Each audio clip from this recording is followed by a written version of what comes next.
E aí galerinha do meu canal, eu sou a Amanda Carolina e tá começando mais um vídeo aqui no canal. Hoje, gente, eu vou mostrar todos os meus slimes. Mas eu já fiz um vídeo, mas só que aquelas slimes ficaram muito moles. Então eu vou mostrar minhas outras. Então já vai deixando seu like e se inscreve no canal. A primeira slime que eu vou fazer é essa azul aqui. A azul, ela é tem bolinha de isopor pequenininha e glitter.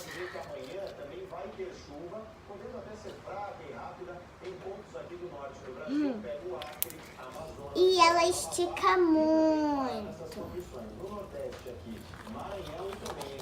Temos esta roxa.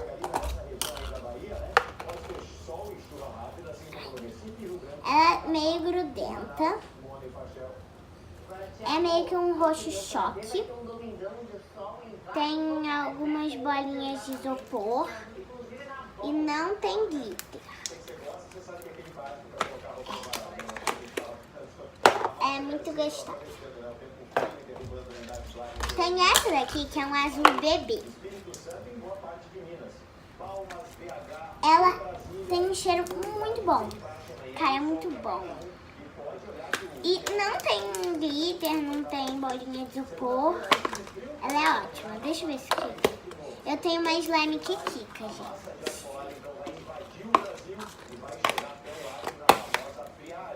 Tenho essa slime rosa.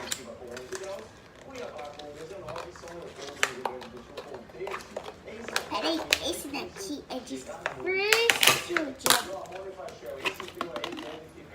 Ele é muito gostoso. Ele é fluff. Todas as minhas slimes são fluff. Menos a azul e a roxa. Ela é meio que metálica. Muito gostosa.